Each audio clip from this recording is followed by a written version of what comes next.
Hey, what's up? It's me, Jake Garett Dallas. So the original video I made, much longer, but there was much more noise to signal. I'm not really about that, so yeah, I cut it down, but the original is going to be available. It's an unlisted video. It's going to be the first link in the description. So, really brief bullet points from the intro. I might have went overboard making a lot of levels. I haven't really done a tour of some of them like I did with the street lot video, so I'm going to do that. I think I need to make a few more to really round out the caravan mode, but I'm going to be working on that very soon. Yeah, let's get right into it, I guess. Figure this one's important to start with since, well, the release order is kind of complicated with these things in it, but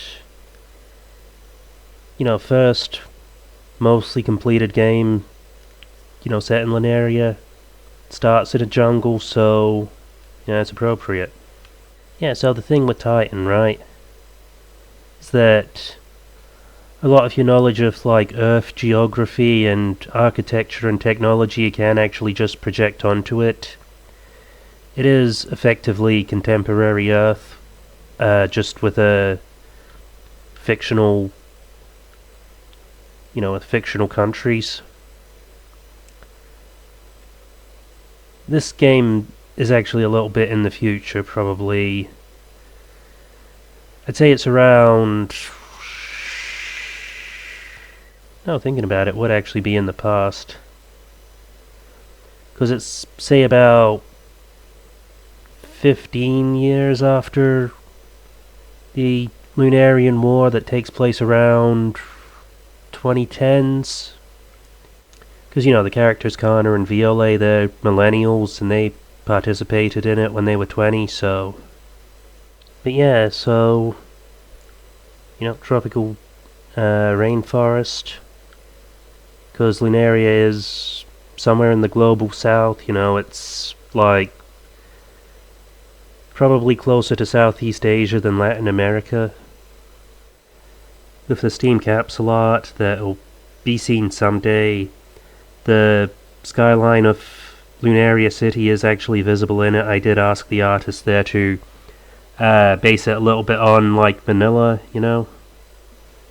There is actually a map I drew really quick in MS Paint to make a point about the narrative of one game, so I'll probably be showing that on screen.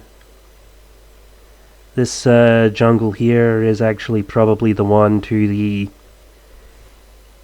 I think, east of the city. Yeah, jungle in it. Guess let's see what's going on in the other stages. Yeah, so barge, right? Or, oh, look, a fish. Yeah, that was fucking crazy. But yeah, no, it's... I guess this might be a barge. I'm not... Being honest, I'm not actually a boat scientist. Square at the front. It's got a very, what's it called? Counter-Strike 1.6 feel to it, innit? It's a very, Gold Source style boat, Oh yeah, I got the water moving for this. Though it does have the unfortunate visual illusion effect that it's always moving towards the camera, so... what can I really do about that? I can't change how the human eye works. No skybox for this level, that's mostly intentional. I will actually... I'll talk about that more at the airport level. Yeah, so... It's plains here. It's actually a little bit before getting to the jungle with the route I've got planned there. I am playing around with, like, certain design elements being consistent to the routes they're in. Like this jungle route having green water. It's kind of a downtrodden blue skybox type thing going on. Guess it does, like the intensity of them does kind of reflect the mood of them, I should say, probably, reflects the difficulty I have planned for each one. sort of like being an intermediate one, so this skybox up here is a little bit more sinister than the easy route, but it's still nice to look at, I think. Little shack out there. It's the same shack from that area from the intro for the video. That's the place where I was initially testing all of the movement and the visuals worked right and stuff.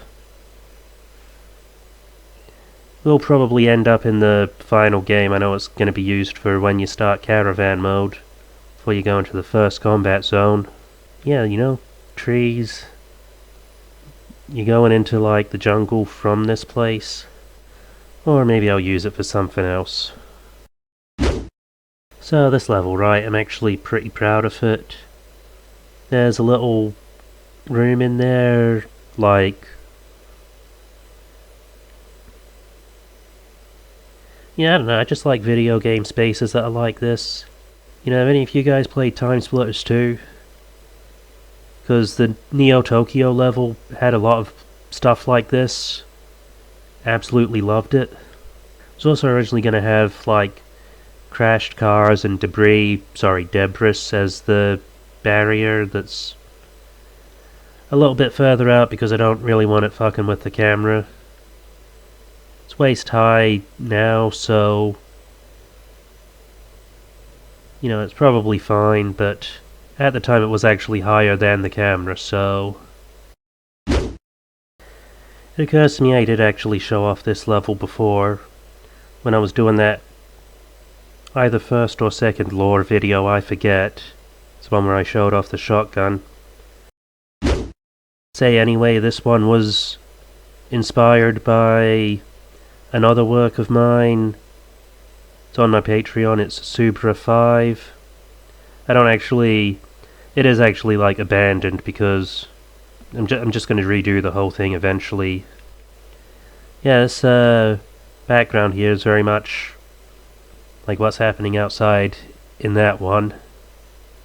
I am actually kind of proud of the trickery I used to get this to display right. Anyway, speaking of transitioning to the next level. I won't, because I just remembered after I hit stop recording I was going to say about the black sky up above.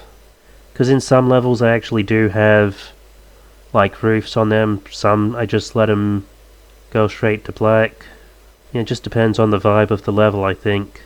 There are some where it is really important to show the ceiling, and then others where I do like this just more oppressive feeling of like the void above, There is some logic I have to it, but I can't really like properly, coherently explain it, so you're just gonna have to intuit it,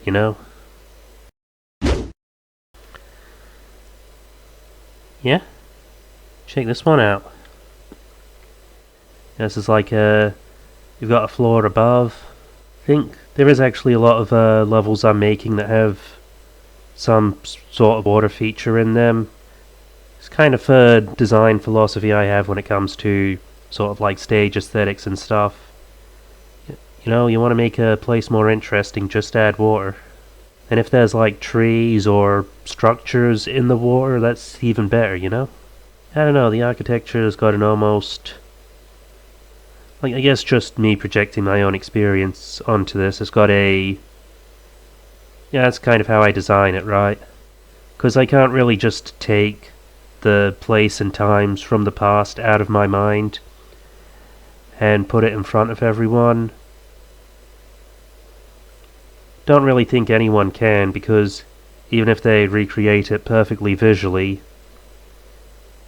it's still given life by them experiencing it, and it's going to be given different life from people's own projections onto it, right? Because like, funny story, I actually grew up in a decently hot subtropical place, so when I was playing games like Grand Theft Auto 3 and like Max Payne as a kid, was sort of like seeing them and going, shit man, this New York must be like just this tropical wonderland. Like to go there on holiday to escape the freezing 20-something degree winters here. 20-something Celsius, by the way. Man, how long have I been blueballing you guys with the whole... Yeah, so it has this kind of... And then completely changing the topic. Has this kind of like postmodernist feel to it, doesn't it, this architecture? I mean, maybe postmodernist, I'm going to be honest, I'm not a fucking building scientist. A friend of mine like really playfully got onto me for saying something was like postmodernist when it was actually like, I don't know, 1970s new wave or something. Eh, buildings.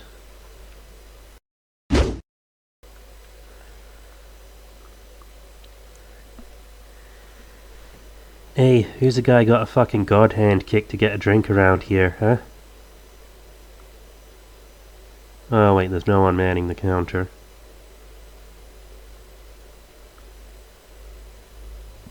Yes, that's gonna be a problem, innit? There we go, that's gonna be nicer, I think. So, you guys ever been to, like, the beach at night? You've been sitting in a bar. It's a new moon. Oh, I suppose with this background I've set, that's actually not the case at all. Yeah, I might need to change that, but who knows. Do like it. It doesn't actually make that much sense, but it does have this sort of more mystical feel to it. Plus also, how can you tell this is at like Pincer Bay if you don't... If it's just gonna be pitch black, Yeah, but I don't know, I've been in this situation a few times. Where you're looking out over the ocean, all you're seeing is like the crashing of the waves. I think it looks nice. Yeah, didn't expect to see this, huh? There's not really that much to say about this one in particular, I just think it's a nice level, innit? Yeah, you see the forest down there? It's actually the one more north of the city, if you remember that map earlier. Take a lot of walking to get back to where we started, so... Yeah, I guess we gotta get to it. Yeah, so on the way back we got ambushed. Happens. Anyway, while the player characters fended them off, you guys should head over to Patreon, see about supporting my works over there. The player tier gets you access to 7.5 playable works of mine. I think they're all pretty good. There's also one that's available on there just for free indefinitely, so that's worth checking out too.